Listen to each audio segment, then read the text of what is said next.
everybody who is listening to what I'm saying understands that when you saw those towers, your heart sank. He said, "Dad, we're going." I said, "Okay, John, be careful." That was supposed to be a very, very beautiful day. But what we saw told another story. I was devastated by what I saw and what I experienced on that morning. So I immediately turned the television on and went out, and just as everybody else was throughout the world, was just horrified at what I had seen. Those men saw those towers, and they had one objective, and that was to go up those stairs. I remember standing on the corner of West Street and Vesey, and everywhere I looked, no matter where I looked, there was fire everywhere. There's multiple buildings involved with fire, multiple floors. Where the towers were, the strange thing was, you could see the towers were down, but you're not comprehending that they're gone at the same time.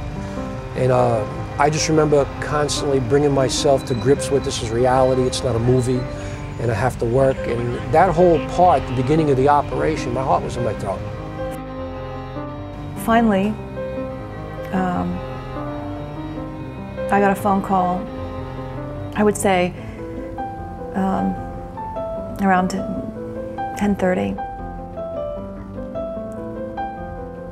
Chick was flying the plane. We were told there were kids on Chick's plane. Little kids. A 3-year-old, a 5-year-old, 11-year-old. It was definitely a stomach punch, you know, bent over, you're out. There was really nothing you can do, you know. For the first time, the city was working together. Even amongst chaos, we didn't know which end was up. Everything was turned around. I drove across these neighborhoods as I patrolled the streets of New York. And we had the Mexicans, the Italians, the Irish, they always have their flags out. After 9/11, I drove by the neighborhoods, it was nothing but American flags. In every community, I never saw that in my life. We're all in this together. We knew, we saw, we smelled it, and we saw the big pile of rubble that was out there, and we couldn't imagine going into that. They came down, not with cameras, they came down to see what they can do to help, to go beside us. They was feeling our pain too. We would land the supplies, and then we would take off before anyone knew that we were brown, and let the supplies just be there. And we would watch from afar. When they got what they needed, they would just rush back. I mean, rush back. There was no walking. There was no anything. They were just charging the hill. I said, "Yeah, okay, you guys go get them." I lost a loved one, but these people that gave themselves had to be here and see this day after day, just like the rest of us did. But no one could answer the questions because the question was too big. How could something like this happen? And you still can't answer those questions. Yeah, I saw numerous EMT and firemen that were just, you could see they were just distraught, just sitting there, you know. They didn't want to sleep, they wanted to keep looking for their friends as much as they could. You know, any chance that they had of finding their friends alive, it was worth the effort that they were putting in. And the most difficult one, though, was somebody I grew up with. When I had asked his widow where he was, and realizing where he had been found was basically less than 100 feet from where I was. And so there I am talking to his dad and talking to his widow. I mean, his dad knew me since I was a little kid. And the whole time all I could think of is just praying that they don't ask me where I was. How do you respond to that? We were in the exact same place. I'm here and he's not.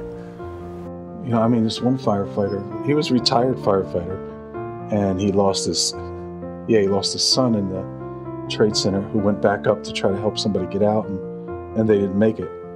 And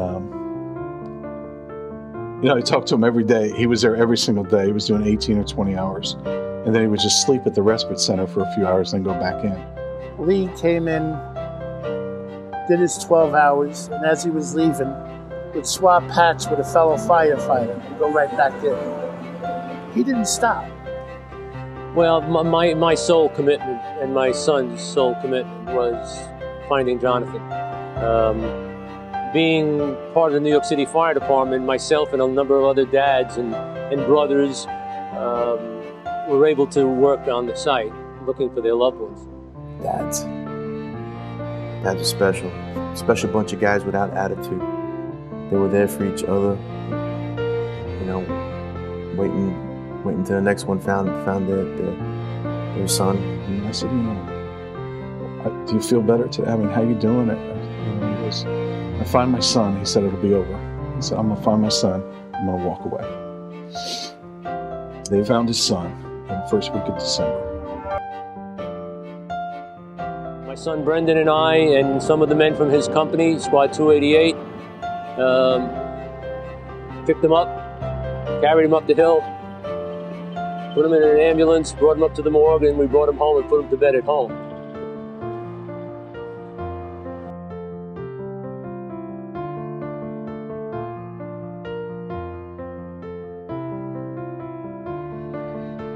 All those guys are just incredible heroes. When everyone else was running out, they were running in. All gave some, but some gave all.